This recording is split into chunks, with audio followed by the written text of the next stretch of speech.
ओम नमस्ते सभी को। आज एक बहुत ही महत्वपूर्ण विषय पर चर्चा करने जा रहा हूँ। वेद ईश्वरी ज्ञान है या नहीं। बहुत सारे विद्वान कहते हैं कि वेद ईश्वरी ज्ञान है, लेकिन क्या वास्तव में वेद ईश्वरी ज्ञान है? इस विषय पर आज हम चिंतन करते हैं। तो वेद ईश्वरी ज्ञान है या नहीं, इस विषय को उठाने के पहले मैं आपको एक बात बताना चाहता हूँ कि क्या वास्तव में ईश्वरी ज्ञान की आवश्यकता है। इस विषय पर विचार करें। क्या ईश्वरी ज्ञान की आवश्यकता मनुष्य को है? तो हम समाज में देखते हैं, मनुष्य का स्वभाव देखते हैं, तो मनुष्य को जब तक कोई कुछ सिखाए ना, तब तक वह कुछ सीखता नहीं। इसके कई सारे उदाहरण हम समाज में देखते हैं।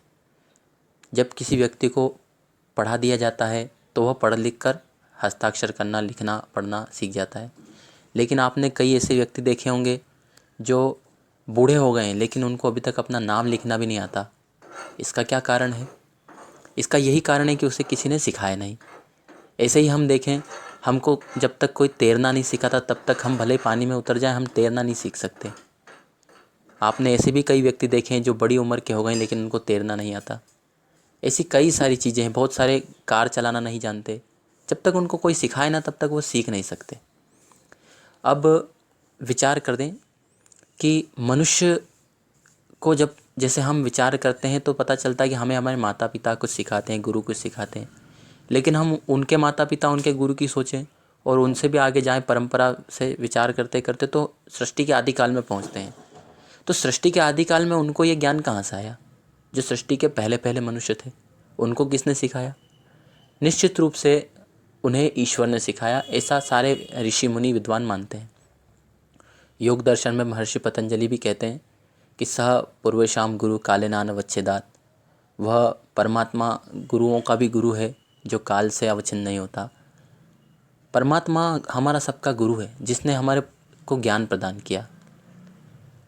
तो इस विषय में थोड़ा और विचार करें।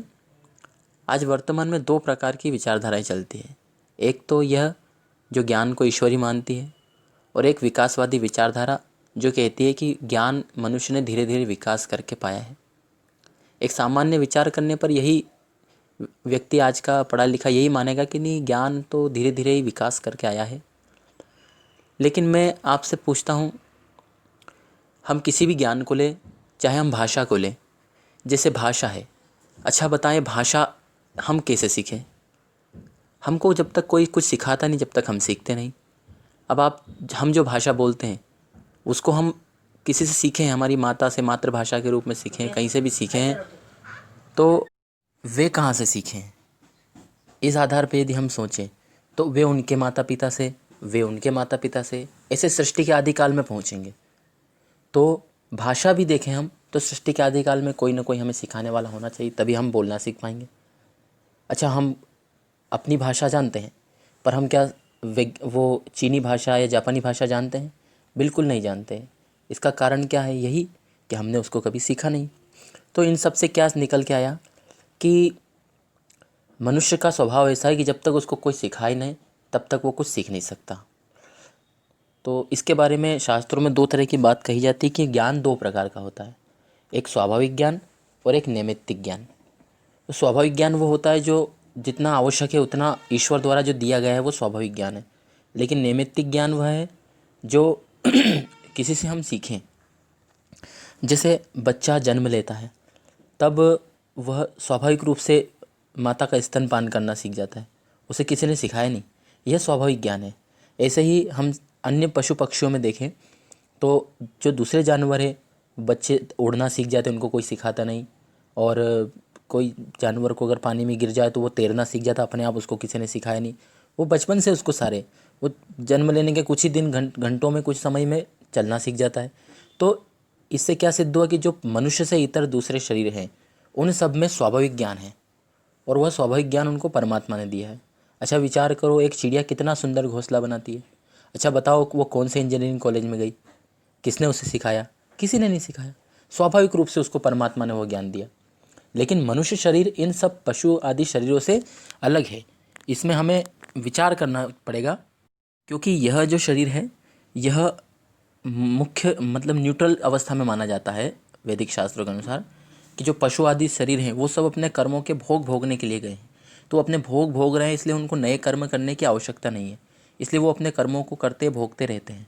लेकिन मनुष्य जन्म ऐसा है जिसमें वह मनुष्य अपने पिछले जन्मों के कर्म तो भोगता है, लेकिन इस जन्म में कुछ नए कर्म कर सकता है जिससे उसके आगे की उन्नति या अवनति होती है। तो इस आधार पे भी हमको यह समझ में आता है कि मनुष्य जन्म अन्य शरीरों से अलग है, अन्य शरीरों से जो पशु पक्षी हैं। अब जब मनुष्य का स्वभाव ऐसा है कि उसको बिना सिखाए कुछ सीख नहीं सकता, तो निश्चित रूप से हमें यह मानना होगा कि हम हमारे माता पिता के जैसे हमारे गुरु के गुरु से हम सृष्टि के आदि काल में पहुँचे, तो वह निश्चित रूप से किसी ने हमें ज्ञान दिया है और उसके हमारे पास प्रमाण भी मिलते हैं। सारे ऋषि मुनि महर्षि सभी यही मानते हैं कि सृष्टि के आदि काल में परमात्मा ने ज्ञान दिया था, वेदों का ज्ञान, जिसको अपौरुषेय हमारी पूरी सनातन परंपरा मानती रही है। भगवान कृष्ण भी मानते थे, राम जी भी मानते थे, सारे ऋषि मुनि मानते थे। तो उसका भी वेदों में भी उसका जिक्र मिलता है। तस्मात् यज्जात सर्वहोता ऋचः सामानि जज्जिरे छंदांसि जज्जिरे तस्मात् यजुस् तस्मात् अजायत। यजुर्वेद में लिखा है ये कि उसी परमात्मा से, सृष्टिकर्ता से ऋग्वेद, यजुर्वेद, सामवेद और अथर्ववेद चारों प्रकार के वेद उनके हृदय में परमात्मा द्वारा प्रकाशित हुए। तो अब हम इस निश्चय पे पहुँचे कि हमें मनुष्यों को वेदों का ज्ञान परमात्मा द्वारा मिलता है, ईश्वरी ज्ञान की मनुष्य को आवश्यकता है। अब यह प्रश्न खड़ा होता है कि जब मनुष्य को ईश्वरी ज्ञान की आवश्यकता है तो कौन सा ज्ञान ईश्वरी है? बहुत सारे मनुष्य हैं संसार में, बहुत सारे हैं इस्लामिक लोग जो उनको कुरान को ईश्वरी ज्ञान मानते हैं, और जो ईसाई समुदाय के हैं वे सब अपने बाइबिल को, जो अलग अलग समय पे पुस्तकें हैं, उन सबको वो ईश्वरी ज्ञान मानते हैं। हमारे भारतीय समाज में बहुत सारे ग्रंथों को, जैसे गीता को भी ईश्वरी ज्ञान लोग मानते हैं कि ईश्वर का, गीता परमात्मा की कही हुई है, भगवान कृष्ण की कही हुई, इस प्रकार से वे उसको भी ईश्वरी मानते हैं। लेकिन वास्तव में ईश्वरी ज्ञान, और हम कहते हैं कि वेद ईश्वरी ज्ञान, तो इन सब में वास्तव में ईश्वरी ज्ञान है कौन सा? तो इस चीज़ की कसौटी क्या है कि ईश्वरी ज्ञान इन सब में से कौन सा है? ईश्वरी ज्ञान की कसौटी तो होगी, उस कसौटी पर कस कर हम देखें तो जो उस पर खरा उतरे उसे हमें ईश्वरी ज्ञान मानना चाहिए। तो ये कसौटियाँ कौन कौन सी है? तो महर्षि दयानंद जी ने सत्यार्थ प्रकाश में लिखी है। उसको अगर आप सत्यार्थ प्रकाश का 7वां समोल्लास पढ़ेंगे तो उसमें आपको स्पष्ट उन्होंने लिखा है कि प्रश्न में किया था कि वेद ईश्वरकृत है, अन्यकृत नहीं, इसमें क्या प्रमाण है? तो महर्षि दयानंद जी लिखते हैं कि जैसा ईश्वर पवित्र, सर्व विद्यावेद, शुद्ध, गुण, कर्म, स्वभाव, न्यायकारी, दयालु आदि गुण वाला है, वैसे ही जिस पुस्तक में गुण, कर्म, स्वभाव के अनुकूल कथन हो वही ईश्वरकृत, अन्य नहीं। अब जैसे ईश्वर का कोई सा स्वभाव ले लें हम, ईश्वर दयालु है, तो जिस ग्रंथ में ईश्वर की दयालुता का भाव हो, जिसमें उसका कथन हो, वो पुस्तक को हम ईश्वरकृत का मान सकते हैं, कसौटी मान सकते हैं। अब हम संसार की पुस्तकों को देखें, कुरान को देखें, बाइबल को देखें, तो स्पष्ट रूप से हम सब जानते हैं उसमें हिंसा की बात है, जीवों को मारने की बात है, और उनके अनुयायी हत्या तक करते हैं, पशु आदि का खाने का, मांस खाने के आदि की बातें हैं। तो इससे क्या सिद्ध हुआ कि वो ईश्वर वैसा नहीं हो सकता जो जीवों को मारने की बात कहे। वेदों में कहीं भी किसी को मारने की बात नहीं, सबके लिए ज्ञान है। अच्छा, दूसरी कसौटी है कि जिसमें सृष्टि क्रम और प्रत्यक्ष आदि प्रमाण और आप्तों के और पवित्र आत्मा के व्यवहार के विरुद्ध कथन न हो, वह ईश्वरोक्त। तो जैसे हम प्रत्येक सृष्टि में देखते हैं, जिस पुस्तक में सृष्टि का जो विज्ञान है उसके जैसी बातें लिखी हो। अब जैसे हम कहें कि पृथ्वी गोल है और सूर्य के आकर्षण से बंधी, ये आज का विज्ञान मानता है, ये प्राकृतिक ज्ञान हमें है, आधुनिक विज्ञानों की खोज से पता चला। कौन सी पुस्तक में ऐसा मिलता है? हम देखें तो ईसाई मुसलमानों की पुस्तकों में या तो पृथ्वी को कोई चपटा मानता है, कोई कहते हैं कि वो बैल के सींग पे रखी है, और ऐसी अन्य अन्य मान्यता हैं।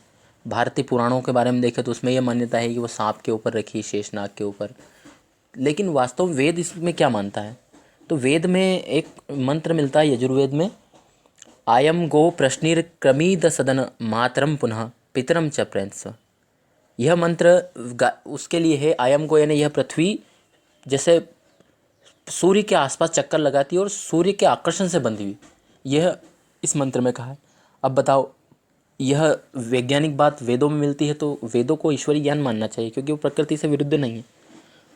और इसमें एक बात आई थी कि आप्तों के वचन, पवित्र आत्मा जो व्यवहार करते हैं, ऐसे जिस पुस्तक में मिलते हैं। जैसे आज हम संसार में महापुरुषों को देखें, जो भी कोई महापुरुष हो उसके जीवन में आप देखो वो एक तो ब्रह्मचारी रहा है, वो हमेशा सत्यवादी रहा है, वो सदैव सब लोगों के हित का चिंतन करता था, किसी व्यक्ति विशेष का, किसी समुदाय विशेष का भला न चाहते हुए सबका भला चाहता था। आप हर महापुरुष को देख सकते हैं ऐसी बातें जो कहता हो। जैसे हम इस पर कुरान को देखें तो उसमें केवल ये कहा है कि मुसलमानों का हित हो, अन्य जो काफिर है उनको हत्या कर दो, ऐसे ही ईसाइयों में लिखा है।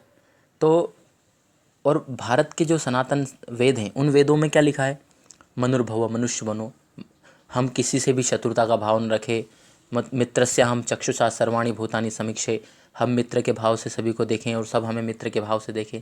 इस प्रकार का व्यवहार देखो आप विद्वानों में, संतों में जो पाया जाता है वही वेदों में लिखा है। ऐसे ही हम देखें, अगला महर्षि दयानंद लिखते हैं कि जैसा ईश्वर का निर्भ्रम ज्ञान, वैसा जिस पुस्तक में भ्रांति रहित ज्ञान हो वह ईश्वरोक्त। अब देखो आप संसार की सब पुस्तकों में हम छांटे तो उसमें कई बार ऐसे परस्पर विरोध के वाक्य मिल जाते हैं। एक जगह कह रहे हैं कि ईश्वर एक है, फिर दूसरी जगह कहते हैं कि 3 ईश्वर है, जैसे ईसाई मानते हैं, एक पिता, एक पुत्र और एक पवित्र आत्मा, ऐसे 3 मान लिए। वहीं हम कुरान में देखें तो कुरान में परस्पर विरोध मिलता है। वो कहते हैं कि ईश्वर सर्वव्यापक है, सब दूर रहता है, कण कण में, जर्रे जर्रे में समाया है, और फिर कहते हैं कि वो 7वें आसमान पर है, एक देशी है। वे इस प्रकार की परस्पर विरुद्ध बातें हैं, जबकि वेदों में एक स्पष्ट ज्ञान है। तो वेद की बात ईश्वरी ज्ञान के करीब है। ऐसे ही देखो, परमेश्वर ने जैसा सृष्टि क्रम रखा है वैसा ईश्वर सृष्टि कार्य, कारण और जीव सबका प्रतिपादन जिसमें हो वही परमेश्वरोक्त पुस्तक होता है। जैसा सृष्टि का क्रम हम देखें कि कैसे सृष्टि बनती, किस प्रकार से बनी है, तो ऐसा क्रम जिस पुस्तक में मिले वही ईश्वरोक्त है। अब हम पुराणों में देखते हैं, अलग अलग पुराणों में अलग अलग बातें मिलती है। कोई कहता है कि फलाने ईश्वर ने सृष्टि बनाई, कोई कहता है उनने बनाई, और वो कोई कहते हैं कि विष्णु जी के पुत्र ब्रह्मा जी और शिव जी। कई शिव पुराण में देखते हैं तो शिव जी के पुत्र विष्णु जी और ब्रह्मा जी, कहीं देवी पुराण में देखो तो देवी जी के पुत्र ब्रह्मा विष्णु महेश। इस प्रकार की परस्पर विरुद्ध बातें, इस प्रकार की सृष्टि विरुद्ध बातें उसमें मिलती है। वहीं कुरान में सृष्टि के बारे में कोई वैज्ञानिक बात नहीं, बस इतना कह दिया ईश्वर ने, अल्लाह ने कहा कुन, सृष्टि हो जा, और सृष्टि हो गई। कहीं उसका कोई ऐसा क्रम नहीं लिखा कि कैसे सृष्टि बनी, किस क्रम में बनी। ईसाइयों की पुस्तकों में लिखा कि 5-6 दिन तक ईश्वर ने सृष्टि का निर्माण किया, 7वें दिन आराम किया। अब ये सारी बातें प्रकृति और इनसे विरुद्ध है, जबकि वेदों में सृष्टि का एक क्रम बताया है पूरा कि सतरज तम जो प्रकृति के कण हैं उनसे पहले महत तत्व बनता है, उससे फिर मन आदि ये सब पदार्थ बनते हैं, फिर महाभूत बनते हैं, उन महाभूतों से सारा संसार का निर्माण होता है।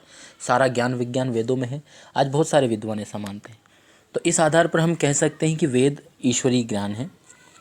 अब और भी हम विचार करें, कई बार मेरी कुछ कम्युनिस्ट लोगों से इनसे चर्चा होती है, प्रश्न उठते हैं। वे कहते हैं कि ईश्वरीय ज्ञान वेद नहीं है और संस्कृत भाषा ईश्वरीय कोई भाषा नहीं है, जबकि मेरा कहना होता है कि ईश्वरीय ज्ञान वेद ही है और संस्कृत भाषा ईश्वरीय है। तो इस पर डिबेट होती तो मैं प्रश्न कहता हूँ कि अच्छा बताओ, यदि ज्ञान ईश्वरीय नहीं है और भाषा ईश्वरीय नहीं है तो हम संसार में जब से जो पढ़ते हुए चले आ रहे हैं उससे अतिरिक्त हम कोई दूसरे शब्द क्यों नहीं जानते? हमने जो पढ़ा है उन्हीं शब्दों को हम जानते हैं। और हम वर्णमाला की बात करें, हमने अनाराम इमलीक से लेकर जानी तक के जो अक्षर पढ़े हैं उतने ही हमें आते हैं। उससे अतिरिक्त हमें एक अक्षर भी नया नहीं आता, ना तो आता है और ना हम बना सकते हैं। बहुत सारे कहते हैं कि भाषा तो मनुष्य ने बना ली। अरे भाई, अगर मनुष्य भाषा बना सकता है तो मेरा चैलेंज है कि ये वर्णमाला में जितने अक्षर उससे एक नया अक्षर बना के बता दे। जो भी अक्षर हम बोलते हैं वो सारे इसमें इंक्लूड है, कोई भी नया अक्षर नहीं है। दुनिया की किसी भाषा में चले जाओ तो वो सारे भाषा में जो अक्षर हैं वो सारे संस्कृत से निकले हुए मिलते हैं, और किसी भी भाषा में अक्षर नहीं जैसे संस्कृत में है। तो संस्कृत ईश्वरी भाषा और परमात्मा ने वेदों का ज्ञान संस्कृत में ही दिया। तो संस्कृत भाषा ईश्वरी भाषा और वेदों के रूप में वह भाषा मनुष्य तक पहुंची और उस भाषा का ज्ञान मनुष्य ने सर्वत्र प्रवाहित किया। आज सारे विश्व के बहुत सारे वैज्ञानिक मानते हैं कि ईश्वरी ये जो संस्कृत भाषा सभी भाषाओं की जननी है। अब विचार कीजिए, ये भी एक तर्क है। कोई भी मनुष्य नई भाषा का शब्द नहीं बना सकता, नया अक्षर नहीं बना सकता। तो इससे भी सिद्ध होता है कि यह ईश्वरी ज्ञान है। क्योंकि देखिए, हम कहते हैं कि विकास हो रहा है, भाषा का विकास हुआ, इस प्रकार का विकास आप मानते हैं। तो विकास होते होते होते हम तो अब बहुत बड़े वैज्ञानिक बन गए। आज के युग में तो बहुत बड़े बड़े वैज्ञानिक हैं। तो आज के बड़े बड़े वैज्ञानिक भी एक भाषा का एक अक्षर नहीं बना सकते। और सृष्टि के आदिकाल में तो आप सब कहते हैं कि आदि मानव थे, उनको कुछ पता नहीं था। तो उन सृष्टि के आदिकाल के लोगों ने वेद बना लिए, उनको वेद बनाने का, भाषा और वर्ण बनाने का ज्ञान हो गया, और आज के बड़े बड़े वैज्ञानिक एक भी अक्षर नहीं बना पा रहे। इससे क्या सिद्ध हुआ कि जब इतने बड़े वैज्ञानिक पढ़े लिखे लोग नहीं बना सकते तो वो शुरू के अनपढ़ लोग कैसे बना लेंगे। इसलिए भी सिद्ध होता है कि उनको कहीं से ज्ञान प्राप्त हुआ। उन ऋषियों ने फिर अन्य ऋषियों को, मनुष्यों को ज्ञान सिखाया और परंपरा से वो ज्ञान हम तक पहुंचा। सारे आज की खोजें और आज का इतिहास भी हम पढ़ें तो पता चलता है कि सारे विश्व में यही संस्कृत भाषा थी, सर्वत्र इसी भाषा का और इसी प्रकार का ज्ञान सर्वत्र था। उसके टुकड़े टुकड़े आज मिलते हैं। आज हम देखो, दुनिया के जितने भी समुदाय हैं, इस्लाम है, ईसाई है, उसके पहले यहूदी वगैरह, इन सब भी जान, सब में हमारे वेदों के अंश मिलते हैं। जन्द अवस्था जो पारसियों का मुख्य ग्रंथ था वो हमारे वेदों से मिलता जुलता है। सारे संसार में जो ज्ञान है वो वेदों से फैला हुआ है। अच्छा, एक दो तर्क और हम देखें। अच्छा, ईश्वरी ज्ञान अगर कोई सा है तो वो कब मिलना चाहिए? जब मनुष्य की उत्पत्ति हो तभी मिलना चाहिए, या कि मनुष्य की उत्पत्ति के हजारों साल बाद मिलना चाहिए, लाखों साल बाद? अब दुनिया को बने 2 अरब वर्ष होने आए, 1 अरब 96 करोड़ से ज़्यादा। तो आप कहते हैं कि कुरान ईश्वरी ज्ञान है, तो उनसे मैं प्रश्न करता हूँ कि अगर कुरान ईश्वरी ज्ञान है तो वो अब क्यों दिया? इसके पहले के लोगों को वो ज्ञान क्यों नहीं दिया? ये तो अन्याय कर दिया ईश्वर ने। बेचारे इतने तो बिना ज्ञान के मर गए वो। तुम्हारे हिसाब से अगर ज्ञान ईश्वरी ज्ञान कुरान है तो उनको तो ईश्वरी ज्ञान कुरान मिला ही नहीं। तो वो कहते हैं कि नहीं, इसके पहले दूसरी किताबें दी, वो बाइबिल, इंजिल वगैरह वो भी दी। तो भैया जो किताबें उनने दी वो क्यों छोड़ दी आपने? क्या वो ईश्वरी नहीं थी? और वो ईश्वरी थी तो क्या ईश्वर को पता नहीं था कि इन किताबों को हटाना पड़ेगा, नई किताब देनी पड़ेगी? ईश्वर का ज्ञान ही इतना नहीं है कि भविष्य में उसको ज्ञान बदलना पड़ेगा। जबकि वेद सृष्टि के आदिकाल से आज तक बदलने की आवश्यकता नहीं। हर मनुष्य को हर समय सार्वभौमिक सार्वकालिक ज्ञान के लिए समर्थ है वेद। लेकिन आदि जो अन्य पुस्तकें जिनको ईश्वरीय होने का दावा करते हैं, लोग आतंकवादी बनते हैं, मरते हैं जिन पुस्तकों के लिए, उन पुस्तकों का ज्ञान अब आया, और वह भी सृष्टि क्रम के विरुद्ध। तो इससे भी सिद्ध होता है कि यह वेद ही ईश्वरी ज्ञान है और अन्य पुस्तक ईश्वरी ज्ञान नहीं है। ऐसे कई सारे तर्क हैं, कई तर्क हम दे सकते हैं ईश्वरी ज्ञान के बारे में। तो भाषा के हिसाब से समझें, चाहे ईश्वर के स्वभाव के हिसाब से समझें, सारे तर्कों से, सारे कसौटियों से हम यही पाते हैं कि वेद ही ईश्वरी ज्ञान है। इससे भिन्न कोई दूसरा ईश्वरी ज्ञान नहीं है। और इसमें कई सारे ऋषि मुनियों के प्रमाण हैं। सारे ऋषि मुनि कहते हैं कि वेद प्रमाण है। महर्षि व्यास योग दर्शन और अपने वेदांत दर्शन में कहते हैं शास्त्र युनित्वात्, यानी वो परमात्मा शास्त्र में वर्णित है वही परमात्मा, और वो जो उसमें एक सूत्र और मिलता है तत्व समन्वयात्, जो शास्त्र में मिलता है वैसा ही सृष्टि में देखा जाता है। उस आधार पे भी हम कहते हैं कि ईश्वर ही ने ही सृष्टि बनाई है, और उसी शास्त्र में जो ईश्वर का दिया हुआ उसमें भी वही बात है। तो इन सारे मंत्रों से, सारे ऋषि मुनियों के विचारों से, और वर्तमान समय के युग के सबसे बड़े महर्षि दयानंद सरस्वती जी तो स्वयं कहते हैं कि वेद सब सत्य विद्याओं का पुस्तक है। और इस युग में महर्षि दयानंद ऐसे हुए जिन्होंने बड़ी दृढ़ता के साथ यह स्थापित किया कि वेद ईश्वरी ज्ञान है। तो हमें ऋषि मुनियों की बातों को विचार करना चाहिए, मानना चाहिए, और हमें सृष्टि क्रम को और सबको विचार करके सत्य तक पहुंचना चाहिए। आज वैज्ञानिक कहते हैं कि विकास से भाषा बढ़ी, तो भैया विचार करें तो भाषा का विकास नहीं हुआ, बल्कि भाषा का तो ह्रास हुआ है। जो भाषा पहले बोलते थे वो भाषा तो आज बोल ही नहीं सकते लोग, और आज जो बोलते हैं वो इतनी सरल है कि उतनी शुद्ध भाषा जो संस्कृत की और वैज्ञानिक भाषा पद्धति वो आज की भाषा में मिलती नहीं है। तो इससे सिद्ध होता है कि भाषा का ह्रास हुआ है, विकास नहीं हुआ। तो मुझे लगता है कि वेदों को ईश्वरी ज्ञान मानने में हमें किसी प्रकार का संकोच नहीं करना चाहिए। आज मैं इतना ही कह के अपनी वाणी को विराम देता हूँ। आप सबका धन्यवाद जो आपने इतने समय तक इस बात को सुना। ईश्वर आपको सद्बुद्धि दे कि आप सभी जो वेदों को ईश्वरी नहीं मानते हैं वे भी ईश्वरी मानना शुरू कर दें और ईश्वर के ज्ञान के अनुसार अपने जीवन को बनाना शुरू करें। ओम शम।